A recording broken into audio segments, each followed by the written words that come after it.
नमस्कार, मैं अनिल आक्षवत्स लोक बात में आपका स्वागत करता हूं। आज रक्षाबंधन है, भारतवर्ष का एक प्रमुख त्योहार जो प्रतिवर्ष श्रावण मास की पूर्णिमा के दिन मनाया जाता है। रक्षाबंधन में राखी या रक्षा सूत्र का सबसे अधिक महत्व है। रक्षाबंधन भाई बहन के रिश्ते का प्रसिद्ध त्योहार है। रक्षा का मतलब सुरक्षा और बंधन का मतलब बाध्य है। भविष्य पुराण के अनुसार इंद्राणी द्वारा निर्मित रक्षा सूत्र को देवगुरु बृहस्पति ने इंद्र के हाथों में बांधते हुए निम्नलिखित स्वस्ति वाचन किया। यह श्लोक रक्षाबंधन का अभिष्ट मंत्र है। मंत्र कुछ इस तरह है: येन बद्धो बलि राजा दानवेंद्रो महाबला तेन त्वामपि बध्नामि रक्षे माचल माचल।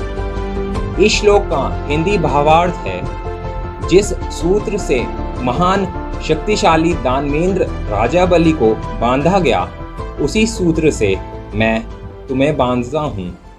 हे रक्षे, तुम अडिग रहना, अपने संकल्प से कभी विचलित न होना। इस दिन पहले अभिष्ट देवता की पूजा की जाती है।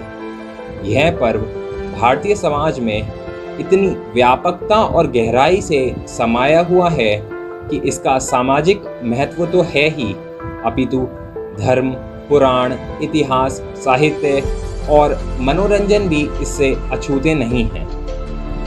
यह एक ऐसा पावन पर्व है जो भाई बहन के पवित्र रिश्ते को पूरा आदर और सम्मान देता है। सगे भाई बहन के अतिरिक्त अनेक भावनात्मक रिश्ते भी इस पर्व से बंधे होते हैं, जो धर्म, जाति और देश की सीमाओं से परे हैं। रक्षाबंधन आत्मीयता और स्नेह के बंधन से रिश्तों की मजबूती को प्रदान करने का पर्व है। प्राचीन काल में जब स्नातक अपनी शिक्षा पूर्ण करने के पश्चात गुरुकुल से विदा लेता था, तो वह आशीर्वाद प्राप्त करने के लिए उन्हें रक्षा सूत्र बांधता था, जबकि आचार्य अपने विद्यार्थी को इस कामना के साथ रक्षा सूत्र बांधते थे कि उसने जो ज्ञान प्राप्त किया है वह अपने भावी जीवन में उसका समुचित ढंग से प्रयोग करे, ताकि वह अपने ज्ञान के साथ साथ आचार्य की गरिमा की रक्षा करने में भी सफल हो। इसी परंपरा के अनुरूप आज भी किसी भी धार्मिक विधि विधान से पूर्व पुरोहित यजमान को रक्षा सूत्र बांधते हैं और यजमान पुरोहित को। इस प्रकार दोनों एक दूसरे के सम्मान की रक्षा करने के लिए परस्पर एक दूसरे को अपने बंधन में बांधते हैं। रक्षाबंधन पर्व सामाजिक और पारिवारिक एकबद्धता या एक सूत्रता का सांस्कृतिक उपाय रहा है। समाज के विभिन्न वर्गों के बीच भी एक सूत्रता के रूप में इस पर्व को मनाया जाता है। इस प्रकार जो कड़ी टूट गई है उसे फिर से जागृत किया जा सकता है। भारतीय स्वतंत्रता संग्राम में जन जागरण के लिए भी इस पर्व का सहारा लिया गया।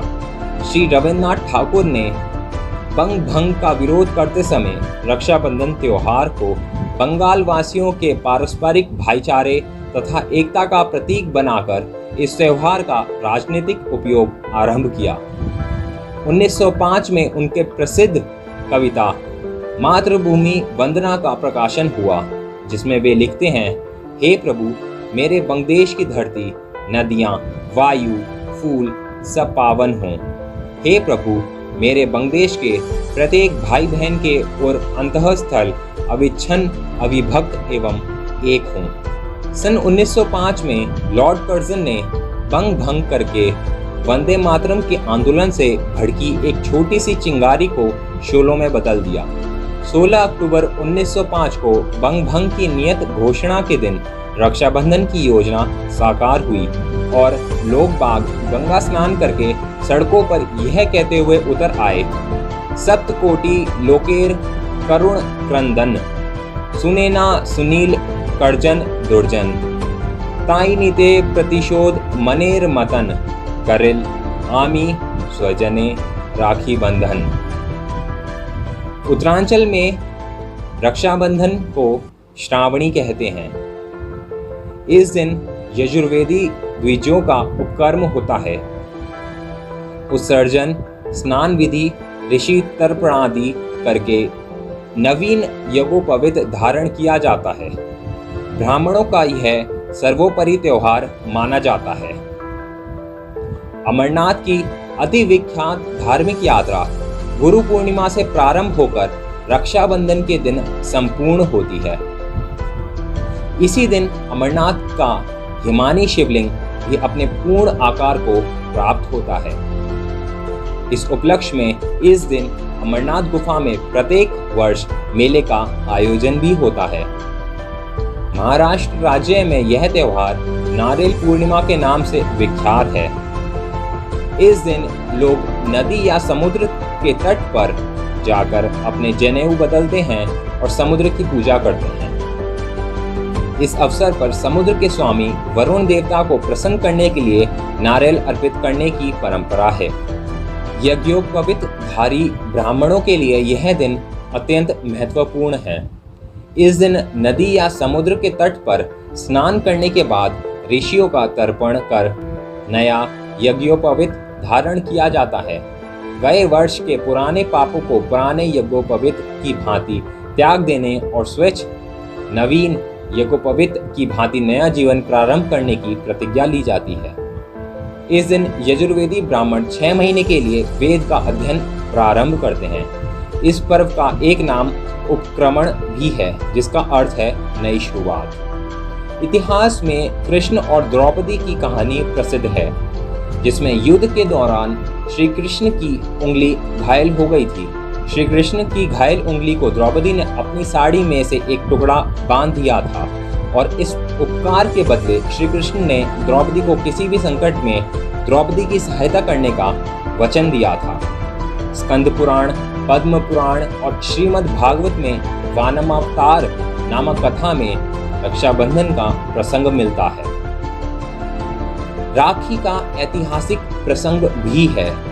राजपूत जब लड़ाई पर जाते थे तब महिलाएं उनको माथे पर कुमकुम तिलक लगाने के साथ साथ हाथ में रेशमी धागा भी बांधती थीं, इस विश्वास के साथ कि यह धागा उन्हें विजयश्री के साथ वापस लाएगा। अनेक साहित्यिक ग्रंथ ऐसे हैं जिनमें रक्षाबंधन के पर्व का विस्तृत वर्णन मिलता है। इनमें सबसे अधिक महत्वपूर्ण है हरिकृष्ण प्रेमी का ऐतिहासिक नाटक रक्षाबंधन, जिसका 1991 में 18वां संस्करण प्रकाशित हुआ। 50 और 60 के दशक में रक्षाबंधन हिंदी फिल्मों का लोकप्रिय विषय बना रहा। सभी देशवासियों को लोकबात परिवार की ओर से रक्षाबंधन की ढेरों शुभकामनाएं।